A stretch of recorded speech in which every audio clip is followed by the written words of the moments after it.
नमस्कार, मैं आश्रुति वोहरा। आपका बहुत बहुत स्वागत है हमारे इस खास बुलेटिन में। शुरुआत करते हैं तमाम बड़ी खबरों के साथ। देवघर विधायक सुरेश पासवान ने मुख्यमंत्री हेमंत सोरेन एवं कल्पना सोरेन से मुलाकात कर झारखंड में ट्राइबल सेंट्रल यूनिवर्सिटी की स्थापना की महत्वपूर्ण मांग रखी है। विधायक सुरेश पासवान ने बताया कि झारखंड में आज तक एक भी ट्राइबल यूनिवर्सिटी स्थापित नहीं हो सकी, जबकि राज्य की लगभग 26% आबादी अनुसूचित जनजाति समुदाय से आती है। इसीलिए उच्च शिक्षा, शोध, आदिवासी भाषा, संस्कृति संरक्षण तथा कौशल विकास के लिए एक ट्राइबल सेंट्रल यूनिवर्सिटी की आवश्यकता अत्यंत महत्वपूर्ण है।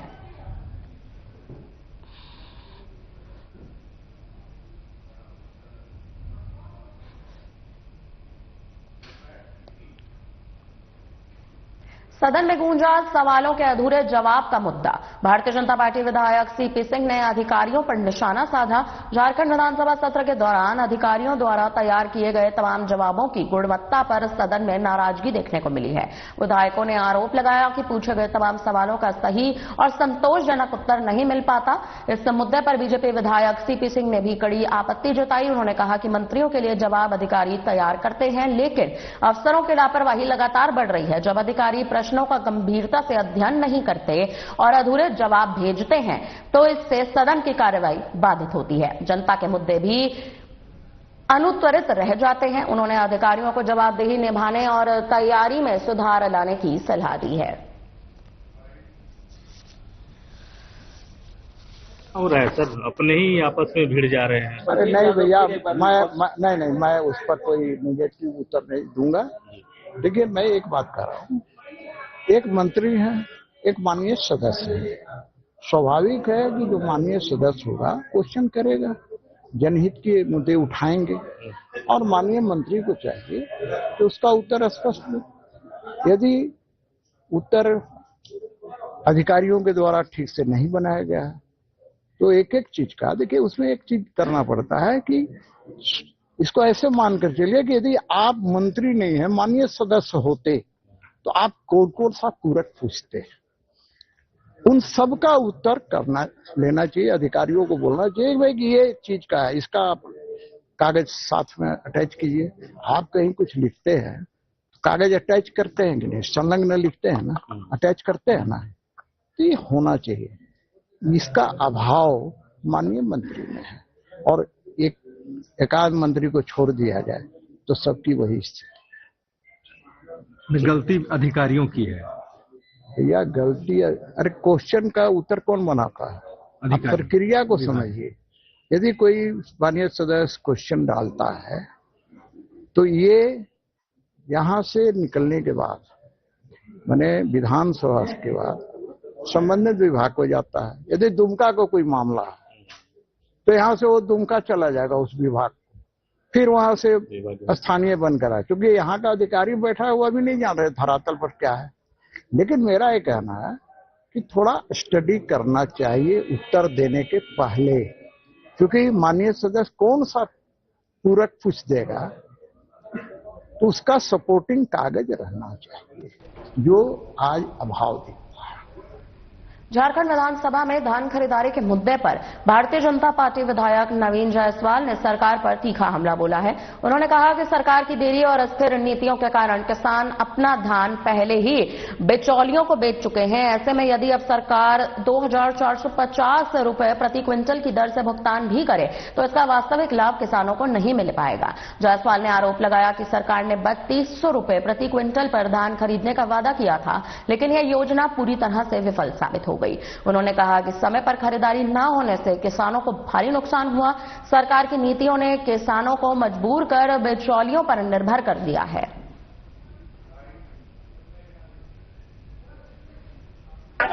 देखिए, कांग्रेस जेएमएम आरजेडी ने संयुक्त घोषणा पत्र निकाला था और किसानों को ये गारंटी दिया था कि उनकी सरकार बनेगी 3200 रुपया प्रति क्विंटल धान क्रय करेगी। उन्होंने पहला धोखा दिया कि 3200 से मुकर करके 2450 दिया। दूसरा, अब 24,050 भी देगी ये सरकार तो किसानों का कोई लाभ नहीं है। किसान अपना धान बिचौलियों के माध्यम से बेच चुके हैं। झारखंड विधानसभा सत्र के दौरान झारखंड लोकतांत्रिक क्रांतिकारी मोर्चों के एकमात्र विधायक टाइगर जयराम महतो ने सीसीएल बीएसएल एरिया में अवैध रूप से रह रहे लोगों पर कड़ी नाराजगी जताई है। उन्होंने कहा कि जिन लोगों के पास अवैध कागजात नहीं है उन्हें वहां रहने की अनुमति नहीं दी जानी चाहिए। जयराम महतो ने स्पष्ट किया कि अवैध कब्जे और अनियंत्रित बसावट से क्षेत्र में लगातार समस्याएं बढ़ रही हैं, जिन पर सरकार को तुरंत कार्रवाई करनी चाहिए। साथ ही उन्होंने सदन के अंदर उठाए गए सवालों और विषयों पर उचित जवाब न मिलने पर भी चिंता जताई। महतो ने कहा कि एक विधायक जो मुद्दे सदन में रखते हैं, यदि उनका संतोषजनक उत्तर नहीं मिलेगा तो ये लोकतांत्रिक प्रक्रिया और सदन की गरिमा के लिए ठीक नहीं है। अलग बात है, अगर सदन महीने में 3 महीने में एक बार चलता है, साल में 3 बार सदन चलता है, अगर सदन में सवालों का उत्तर नहीं दिया जाएगा तो मान के चलिए बाकी क्षेत्र के दौरान जो भी कार्य होंगे वो कार्य कैसे पूरे किए जाएंगे जब सदन की गंभीरता को नहीं मान पे रखा जा रहा है। बोकारो में जिस तरीके से प्रोविजन चल रहा है, अतिक्रमण के नाम पे लोगों को हटाया जा रहा है एयरपोर्ट के लिए, इसको किस तरीके से देखते हैं? क्या देखिए, सबसे पहली बात, बोकारो में आप सभी जानते हैं, पूरे राज्य के लोग जानते हैं कि अवैध अतिक्रमण बहुत ज्यादा हुआ है। चाहे वो बीएसएल की जमीन पर हो या फिर वन भूमि पर हो, तमाम बहुत सारे अधिग्रहण हुआ है। लोगों ने अवैध रूप से रहना शुरू किया है। तो अगर उनके पास जमीन का कागजात नहीं है, अगर वो अवैध रूप से रह रहे हैं तो भाई उस चीज का हम समर्थन नहीं कर सकते हैं, क्योंकि जमीन हमारे पूर्वजों ने दिया है, जमीन झारखंड के लोगों ने दिया है, उद्योग के लिए दिया है, सीसीएल को दिया है, बीसीएल को दिया है, सेल को दिया है। और अगर वहाँ कोई लोग अगर जबरन रहेंगे तो ये उचित नहीं है। अगर उनके पास कागज है, अगर विधिवत रूप से जमीन उनके नाम पर है तो हम खेद प्रकट करेंगे, और अगर कागज उनके नाम पर नहीं है। झारखंड विधानसभा में कांग्रेस विधायक प्रदीप यादव ने थैलेसीमिया से पीड़ित बच्चों के मुद्दे को गंभीरता से उठाया। उन्होंने कहा कि यह बीमारी बच्चों के जीवन पर सीधा प्रभाव डालती है, उन्हें नियमित अंतराल पर खून की जरूरत होती है। विधायक प्रदीप यादव ने बताया कि वर्तमान में राज्य में थैलेसीमिया मरीजों के लिए एकमात्र ब्लड सपोर्ट सेंटर रांची में है, जिससे दूर दराज के जिलों के मरीजों को भारी परेशानी का सामना करना पड़ता है। उन्होंने सरकार से आग्रह किया कि इस संवेदनशील मुद्दे पर त्वरित और ठोस कार्रवाई की जाए। राज्य भर में ऐसे केंद्र स्थापित किए जाए ताकि थैलेसीमिया से जूझ रहे बच्चों को समय पर रक्त उपलब्ध कराया जा सके, उनके परिवार राहत की सांस ले सके। थैलेसीमिया, प्लास्टिक एनीमिया, जिस बीमारी से यहाँ के हजारों बच्चे पीड़ित हैं, वो जूझ रहे हैं जीने के लिए, जीवन मरण की लड़ाई लड़ रहे हैं। हमने इस महत्वपूर्ण विषय को सरकार के संज्ञान में लाया। एक प्रतिनिधि होने के नाते जो हमने अनुभव किया, लोग जो मिलते हैं उनके दर्द को बयां करने का प्रयास किया। अब सरकार अपनी ड्यूटी निभाए, उनके लिए बेहतर व्यवस्था करे। आज लोगों को महीने में 2 बार 3 बार ब्लड लेना पड़ता है। मात्र एक सेंटर है रांची में डे केयर, वहां भी पैसे लेके लेना पड़ता है। हमने कहा कुछ की फ्री व्यवस्था हो, और देखेंगे वो बच्चे अधिकार। झारखंड विधानसभा में मुख्यमंत्री हेमंत सोरेन से भारतीय खो खो महासंघ के प्रतिनिधि मंडल ने शिष्टाचार मुलाकात की है। प्रतिनिधियों ने 9 से 14 मार्च 2026 तक रांची में होने वाली प्रथम कॉमनवेल्थ खो खो प्रतियोगिता के आयोजन का विस्तृत प्रस्ताव मुख्यमंत्री को सौंपा। मुख्यमंत्री ने प्रस्ताव पर सकारात्मक चर्चा की और राज्य सरकार की ओर से हर संभव सहयोग देने का आश्वासन दिया। वर्ष 2026 में झारखंड पहली बार किसी बड़े अंतर्राष्ट्रीय खो खो आयोजन की मेजबानी करेगा, जिसमें 23 देशों के बालक और बालिका वर्ग के खिलाड़ी भाग लेंगे। प्रतिनिधि मंडल में केकेएफआई अध्यक्ष सुधांशु मित्तल, अंतर्राष्ट्रीय तकनीकी सचिव एमएस त्यागी और महासचिव उपकार सिंह विरक सहित राज्य स्तरीय पदाधिकारी और जनप्रतिनिधि सम्मिलित थे।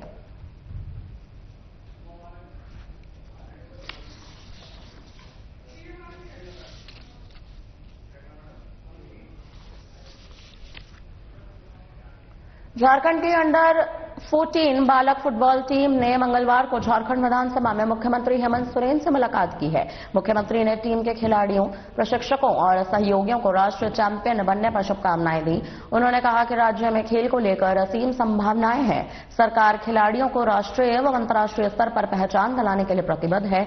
मध्य प्रदेश के उमरिया में 1 से 6 दिसंबर 2025 तक आयोजित 69वीं एसडीएफआई राष्ट्रीय स्कूली फुटबॉल चैंपियनशिप में झारखंड ने पेनल्टी शूटआउट में पंजाब को 6 6-5 से हराकर खिताब जीता था। खिलाड़ियों ने बताया कि राज्य सरकार की खेल नीतियां उन्हें निरंतर बेहतर प्रदर्शन करने के लिए प्रेरित कर रही हैं।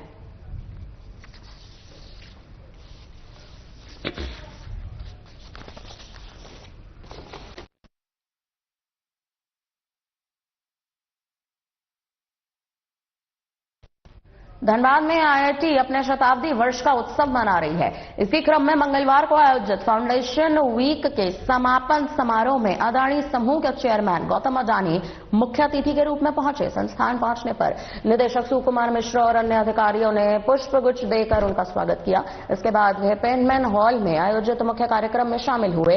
मंच से छात्रों को संबोधित किया। समारोह को संबोधित करते हुए गौतम अडानी ने कहा, तेजी से बदलते वैश्विक दौर में भारत को अपने विकास पथ का चुनाव खुद करना होगा। उन्होंने कहा कि 21वीं सदी में किसी राष्ट्र की मजबूती उसकी तकनीकी क्षमता, ऊर्जा तंत्र और प्राकृतिक संसाधनों की उपलब्धता पर निर्भर करेगी। उन्होंने कहा कि भारत दुनिया के सबसे कम प्रति व्यक्ति उत्सर्जन करने वाले देशों में शामिल है। इसके बावजूद वैश्विक मंचों पर भारत के प्रयासों को अक्सर कमतर आंका जाता है। जो हमारे युवा को क्या करना चाहिए, उनको रोजगार खोजना नहीं है, रोजगार देने के लिए प्रेरित करना है। दूसरा क्या है कि पैसा खोजो मत, पैसा जनरेट करो, वो उनका जो मूल मत था। और धरती के लिए काम करो, अपने मिट्टी के लिए काम करो। उन्होंने अपने भारत का भविष्य के बारे में बताया, भारत का व्यवसायिक इतिहास के बारे में बताया और भारत का फ्यूचर के बारे में बताया उन्होंने। और उसके अलावा उन्होंने बताया कि माइनिंग इंस्टीट्यूशन में वो किस ढंग से कंट्रीब्यूट करना चाह रहे हैं। उसके लिए उन्होंने बताया कि हम अभी इस एरिया में 50 इंटर्नशिप देंगे हर साल। थर्ड ईयर के बच्चों को इंटर्नशिप देंगे, 50 बच्चों को। 50 इंटर्नशिप में क्या है कि 30 इंटर्नशिप जो होगा, मतलब 25 इंटर्नशिप को प्लेसमेंट में कन्वर्ट कर देंगे। दूसरा उन्होंने क्या है कि एक हमारी टेक्समिल, आप सब जानते हैं, वो सेक्शन 8 कंपनी है। टेक्समिल और Adani 3S centre of excellence की स्थापना की गई है। उसके बारे में बताया कि केवल सेंटर ऑफ एक्सीलेंस हमारा फिजिकल नहीं होगा, इसमें हम एक्टिविटी करेंगे। लाइसेंस एक्टिविटी क्या बोल रहा है, उनका कहना है कि हर एक साल हैकाथन करेंगे इसमें with in the institute. School के हमारे छात्र हैं ISM के, उनके बीच हैकाथन करेंगे और प्रॉब्लम स्टेटमेंट उनके यहाँ से आएगी। उस प्रॉब्लम स्टेटमेंट को रक्षा करेंगे। रांची में झारखंड विधानसभा के शीतकालीन सत्र में छात्रों को छात्रवृत्ति नहीं मिलने का मुद्दा हावी रहा। समाज कल्याण विभाग के मंत्री चमरा लेंडा ने स्पष्ट किया कि जहां केंद्र सरकार से शेयरिंग का प्रावधान है, वहीं छात्रवृत्ति अटकी रही है।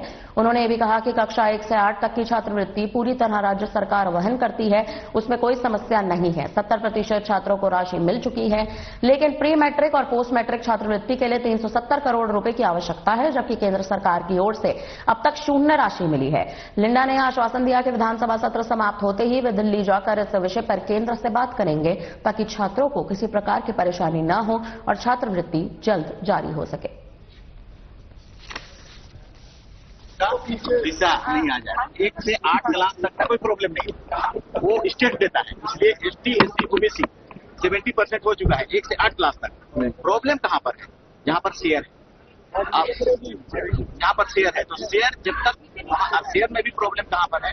अगर वो शेयर नहीं आएगा मेरे पास, तो मेरा पैसा मेरे पास आएगा ही नहीं वित्त विभाग से। वो दरवाजा ओपन ही नहीं होगा, खुलेगा ही नहीं, बजट मेरे पास होने के बावजूद भी। तो ये बड़ी टेक्निकल प्रॉब्लम है। और दूसरी एक चीजें आ रही है सोल्यूशन के लिए कि केंद्र सरकार अब सीधे स्टेट को पैसा नहीं दे रही है, छात्रवृत्ति वाला वो अपने पास रख रही है। अब उसका कहना है कि ठीक है, आप जब मांगेंगे आप तब हम देंगे। तो अब हम जब मांगेंगे तब वो देते जाएंगे, तो ये सोल्यूशन हो सकता है। मगर जो पैसा अभी छोटा मोटा दिया है, थोड़ा बहुत 3-4 करोड़ दिया है केंद्र से, उसको फिर वो वापस जाएगा फिर से इस वर्ष वाला योजना लागू होगा। तो शायद ये संभव हो सकता है कि उसका सोल्यूशन निकल जाए। इंतजार करना पड़ेगा, लेकिन फिर भी हम लोग सेशन के बाद दिल्ली जाने को चाह रहे हैं और दिल्ली जाकर के इन समस्याओं का समाधान करेंगे। हमको बहुत सिंसियरिटी है बच्चों का प्रॉब्लम के प्रति में और उनके पैसों के प्रति में, और बहुत हम चिंतित हैं।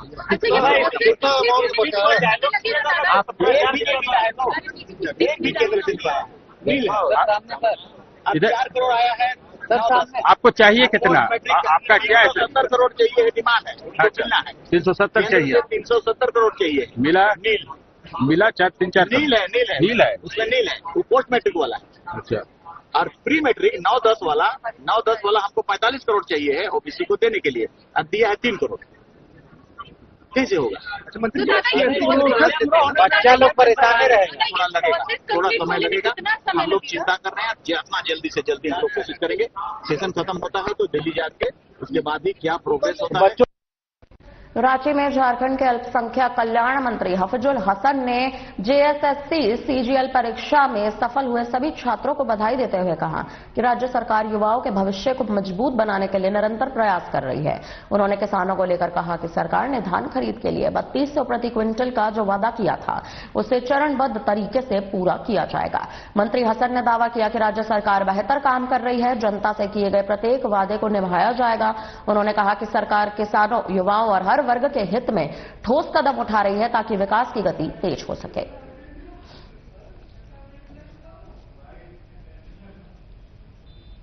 रिजल्ट आएगा और झारखंड के जो बच्चे हैं उन लोगों के लिए और इससे बड़ा तोहफा है। क्या संदेश है जो पास किए हैं? सबको शुभकामना है और अच्छे से जो दायित्व मिला है उसको निर्वाह करें। धान करे को लेकर वादा खिलाफी का आरोप आप पर विपक्ष लगा रहे कि 3200 बोल के 2450 में सरकार दम तोड़ देंगे धीरे धीरे।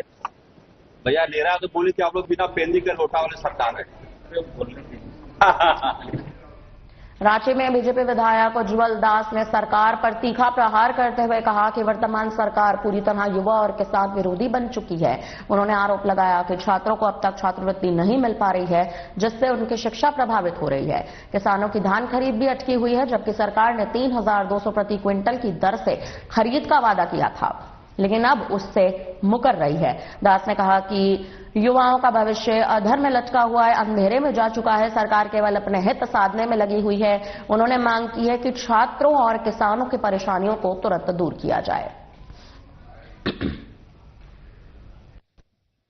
झारखंड का आज दूसरा दिन शीतकाल सत्र का हुआ। हम लोगों ने पहले की तरह ही विकास की योजनाओं से संबंधित अपनी मांग को बहुत ही बुलंदी के साथ में रखा है। हम लोग सरकार से मांग की कि छात्रों का जो भविष्य अधर में लटका हुआ है, छात्रवृत्ति बंद कर दिया गया है, तो हम लोग मांग कर रहे थे कि सरकार छात्रवृत्ति दे, लेकिन सरकार ने सीधा कहा कि हम कान में रुई और हाथ और तेल तीनों डाल करके रखे हुए हैं। सरकार सुनने के पक्ष में नहीं है और न ही ये सरकार छात्रों का भविष्य को निखारेगी। ये सरकार छात्र विरोधी सरकार है। इस सरकार की एक ही मंशा है कि अपना पेट भरो। दूसरी बात है कि हमने किसानों की मांग को रखा। किसानों की मांग को भी हम लोगों ने बहुत ही अच्छे ढंग से रखा है कि आज धान क्रय नहीं हो रहा है, बिचौलिए होने पौने दाम पे जो है तो धान उठा रहे हैं, किसानों को उचित मूल्य नहीं मिल पा रहा है। तो हम लोगों ने किसानों के हित के लिए भी बात रखी है, विरोध भी किया हमने, लेकिन सरकार कोई जवाब नहीं। तीसरा, हमने युवाओं के लिए भी सरकार से पूछा कि आपने पिछले बार कहा था कि 5 लाख नौकरी नहीं तो राजनीति से संन्यास। और सरकार एकदम चुप्पी साधे है, मौन साधे है, मौन व्रत धारण किए हुए, कुछ नहीं बोलना है उनको। तो युवा विरोधी सरकार है। और हम सभी लगातार जब तक संसद चलेगी फिर बाद में हम लोग सड़कों पर भी उतर करके बृहद रूप से आंदोलन करेंगे। फिलहाल के लिए इस बुलेटिन में इतना ही। मुझे दीजिए इजाजत। नमस्कार।